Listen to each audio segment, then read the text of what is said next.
अब देखो, अगर मैं तुमसे कहूँ कि हर वो ट्रेंड लाइन जो तुम चार्ट पे ड्रॉ करते हो वो गलत होती है, और इसीलिए मार्केट तुम्हारे ट्रेंड लाइन को क्रॉस तो करता है, और या तो फिर मार्केट हल्का सा ऊपर जाके ऐसे हिट करके और फिर वहां से मार्केट एक अच्छा मूव दे देता है, और वो मूव तुम कैप्चर नहीं कर पाते हो। तो आज इस क्लास को पढ़ने के बाद तुम्हारी ये परेशानी भी सॉल्व हो जाएगी। अब देखो, ट्रेंड लाइन को अगर तुम ध्यान से पढ़ो तो एक है ट्रेंड, दूसरा है लाइन। इसका मतलब है कि जब मार्केट ट्रेंडी है उस टाइम जो तुम लाइंस ड्रॉ करते हो मार्केट में वही ट्रेंड लाइन होती है। अब देखो, एक अच्छी ट्रेंड लाइन ड्रॉ करने के लिए तुम्हें सबसे पहले ये समझना पड़ेगा कि जो ट्रेंड होता है मार्केट में वो कैसे होता है। अब हम लोगों ने already higher high higher lows की बात कर रखी है एक वीडियो में, मैं डिस्क्रिप्शन में लिंक दे दूंगा, जाके वहां से देख लेना। बाकी एक छोटा सा इंट्रो दे देता हूँ। देखो, जब भी मार्केट अप ट्रेंड में होता है, ठीक है, तो वो हायर हाई हायर लो के फॉर्म में मूव करता है, और जब भी मार्केट डाउन ट्रेंड में होता है तो वो लोअर हाई और लोअर हो के फॉर्म में मूव करता है। अब एक चीज समझो, ट्रेंड लाइन क्या होती है? जब भी तुम हायर हाई हायर लोज या लोअर हाई लोअर लोज को मिलाते हो, जैसे फॉर एग्जांपल अगर तुमने इसमें ऐसे एक लाइन ड्रॉ कर दी, यहाँ ऊपर एक लाइन ड्रॉ कर दी, तो ये दोनों लाइंस क्या हो गई? ट्रेंड लाइन हो गई। सबसे पहले बात करेंगे जो रिटेलर्स होते हैं वो ट्रेंड लाइन का यूज कैसे करते हैं। देखो, 90% जो लोग होते हैं वो तो ट्रेड करने के लिए यूज करते हैं और वो यही ट्रैप हो जाते हैं, ठीक है। दूसरे जो लोग होते हैं वो अपना एसेल ट्रेल करने के लिए करते हैं, मार्केट उनको भी कभी कभी ट्रैप कर देता है, ठीक। क्यों? क्योंकि सिचुएशन देखो क्या होती है। अब जैसे मान लो कोई स्टॉक है, वो धीरे धीरे ऐसे ऐसे मूव कर रहा है, ठीक है। अब ट्रेंड लाइन तुमने ड्रॉ कर रखी है, तुम देख रहे हो कि मार्केट एक बार, दो बार, तीन बार, चार बार यहाँ पे ऑलरेडी मूव कर चुका है। अब मार्केट मान लो इस ट्रेंड लाइन के पास आया, ठीक है, यहाँ पे एक ग्रीन कैंडल बनी, तुमने अपना बाइंग ऑर्डर पंच किया, ध्यान से समझना, ठीक है। अब देखो, यहाँ से मार्केट तुमने एक बाइंग ऑर्डर पंच किया ये सोच के कि मार्केट अब एक यहाँ से एक तो सपोर्ट था, ये मार्केट ने ले लिया, और दूसरा इस ट्रेंड लाइन को भी सपोर्ट कर रहा है। पर देखो, तुमने अपना एसएल लगा दिया यहाँ का, अब मार्केट यहाँ से ऊपर जाना चाहता है। सपोज, ध्यान से सुनना, मार्केट यहाँ से ऊपर जाना चाहता है, पर मार्केट को जाने के लिए इंस्टीट्यूशंस का पैसा चाहिए, ठीक है।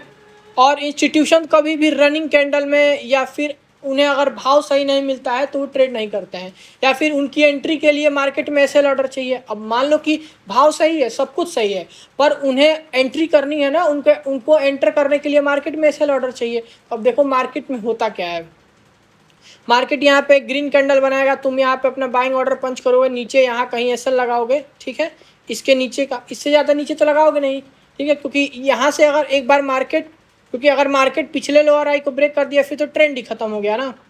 ये भी होता है कुछ सिचुएशंस में, ये भी होता है, क्योंकि मार्केट को देखो पता है कि तुम ये सोचोगे कि अगर मार्केट पिछला लोअर हाई जो था वो अगर क्रॉस कर दिया नीचे के साइड तो फिर यहाँ से ट्रेंड रिवर्सल हो जाएगा, या फिर अगर इसको टच कर दिया तो ट्रेंड रिवर्सल हो जाएगा।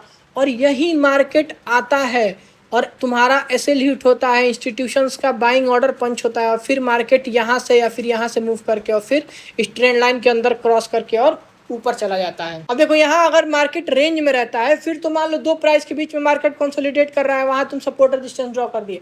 पर अगर मार्केट मान लो कि अप साइड पे मूव कर रहा है और वहाँ तुम्हें सपोर्ट ढूंढना है, तो अब या तो तुम पिछला जो हाई लगा था उसको तुम एज ए सपोर्ट ड्रॉ करोगे, और या तो फिर तुम ये जो लोअर हाईज लोअर लोज चले आ रहे हैं उन्हें as a support resistance draw करते हो। और यही जब तुम, ठीक है, दो प्राइस के बीच में कोई स्टॉक मूव कर रहा होता है और तुम ऐसे इसको ड्रॉ कर देते हो तो ये बन जाता है चैनल। क्या बन जाता है? चैनल। बहुत सारे तरीके के चैनल होते हैं, असेंडिंग होता है, डिसेंडिंग होता है, पैरेलल होता है, ठीक है। पर देखो अब सिनेरियो क्या है, मैंने तुमसे क्या कहा था, मैं जो भी चीज़ तुम्हें पढ़ाऊंगा वो प्योर साइकोलॉजी पे होगी। ये जो तुम ट्रायंगल, अगर किसी स्टॉक में ऐसे ट्रायंगल बन रहा है, ध्यान से समझना, ठीक है, और मार्केट यहाँ से ब्रेकआउट किया तो सिर्फ तुम और मैं नहीं, दुनिया में अगर 100 लोग ये चार्ट देख रहे हैं तो उनमें से 95 लोगों को पता है कि ब्रेकआउट आ गया है और यहाँ पे ऑर्डर पंच करना है। और अगर मार्केट सबको पैसा देगा तो फिर इंस्टीट्यूशंस क्या करेंगे?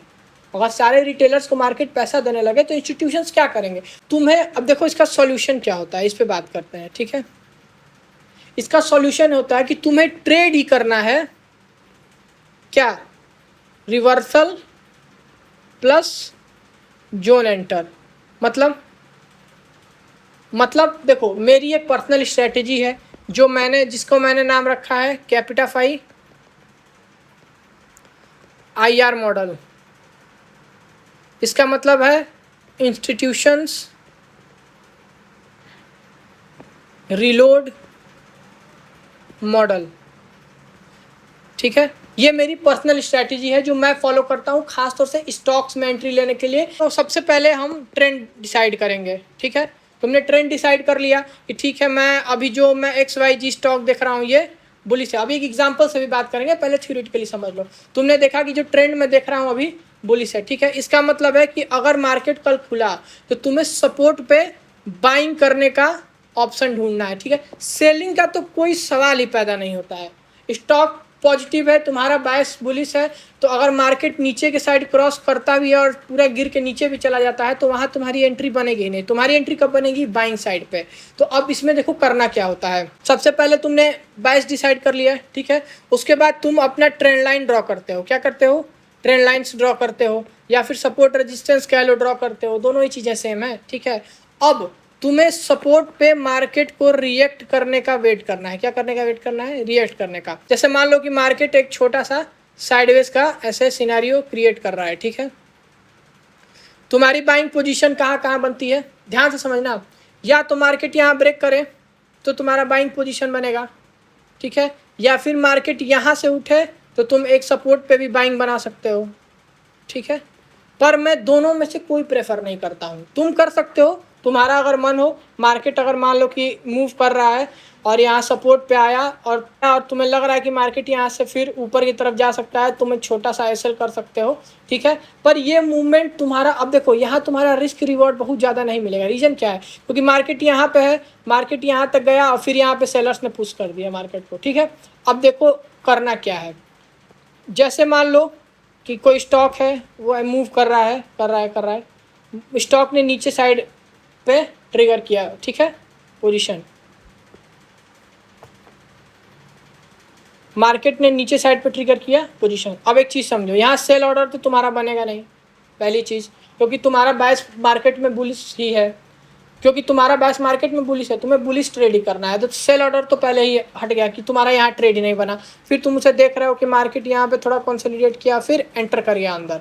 अब जैसे ही मार्केट यहाँ एंटर करेगा एक अच्छी सी ग्रीन कैंडल के साथ जिसका वॉल्यूम भी उसको सपोर्ट कर रहा हो, यहाँ तुम्हारी एंट्री बनेगी। क्या बनेगी? एंट्री बनेगी। और तुम्हारा टारगेट, मैं बता रहा हूँ, टारगेट तुम्हारा कभी भी ये ट्रेंड लाइन नहीं होगा। क्यों? रीजन सुनो। सेलर्स मार्केट को पुश कर रहे हैं। ठीक है, यहाँ पे सेलर्स ने अपना पोजीशन बढ़ाया होगा, उनका एवरेज प्राइस यहाँ कहीं आ गया होगा। ध्यान समझना, यहाँ सेलर्स ने अपना पोजीशन बनाया, यहाँ पे एवरेज प्राइस उनका दिमाग से यहाँ पे कहीं आ गया होगा, और जैसे ही मार्केट एंटर किया सारे सेलर्स के एसएल चले गए, और इस एसएल्स पे क्या बायर्स आए। कैसे मार्केट में कैसे बायर्स आए? इंस्टीट्यूशंस आए। अब यहाँ से मार्केट एक अच्छा खासा मूव करता है। जो डिफरेंस इस रेंज की होती है वही लगभग डिफरेंस पे यहाँ मार्केट मूव करता है। अब जैसे फॉर एग्जांपल देखो, ये ओबरॉय रियलिटी का 2 जुलाई का चार्ट है। ठीक है, देखो मार्केट ने क्या किया। मार्केट मॉर्निंग में एक स्पाइक देता है। ठीक है, उसके बाद मार्केट यहाँ पे कंसोलिडेशन में चला जाता है। ठीक, मार्केट ने पिछले दिन ऑलमोस्ट आज से 10% की रैली ऑलरेडी दे रखी थी। अब लोगों को देखो क्या लग रहा था, लोगों को लग रहा था कि यहाँ पे या तो मार्केट, अब 90% लोग यहाँ बुलिश थे। ठीक है, और वो वेट कर रहे थे यहाँ ब्रेकआउट आने का। पर अगर ब्रेकआउट आ जाता मार्केट में तो फिर ये इंस्टीट्यूशंस कब एंटर करते? नहीं कर पाते, क्योंकि सेल ऑर्डर ही नहीं है ना इंस्टीट्यूशंस के एंट्री के लिए। तो फिर मार्केट ने क्या किया, पहले मार्केट एक बड़ी सी सेलिंग दिखाता है, यहाँ वॉल्यूम भी ठीक ठाक अच्छा खासा था। ठीक है, अब यहाँ पे देखो क्या हुआ, यहाँ पे सेलर्स आए मार्केट में, भर के सेलिंग का पोजिशन वाले लोगों को लगा कि 8-10% भागा है कल का, तो हो सकता है आज 2-3% गिर जाए, कूल ऑफ आया, प्रॉफिट बुकिंग का नाम कह लो, कुछ भी कह लो, मतलब होगा। फिर मार्केट यहाँ पे एक अच्छा सा कंसोलिडेशन मारता है, फिर यहाँ से इससे ज़्यादा ही रैली है, पर रैली, समझ रहे हो? ये वाली चीज़ अगर तुम मार्केट में सीख गए, ठीक है, अब इसको तुम कोई भी नाम दे दो, तुम अपनी कोई एक स्ट्रेटेजी बना लो इसी नाम से, वो तुम्हारे ऊपर मैटर करता है। 90% सिचुएशन में यही होता है और तुम्हें यही ट्रेड करना है। अगर तुम सिंपल एक चीज़ समझो, मार्केट इतना सिंपल अब नहीं रहा। इंस्टीट्यूशंस मार्केट में आ गए हैं। अगर कैंडल स्टिक पैटर्न्स हो गया या चार्ट पैटर्न पे या फिर RSI MACD ये सब चीज़ें नहीं पढ़ाता हूँ। क्यों? क्योंकि वो सब एक तो लैगिंग इंडिकेटर होते हैं और तुम अगर प्राइस की साइकोलॉजी समझ गए हो ना तो फिर तुम्हें ज़रूरत ही नहीं है इन सब चीज़ों की। समझ रहे हो? तो वीडियो कैसी लगी कमेंट सेक्शन में बताना जरूर और कीप ट्रेडिंग।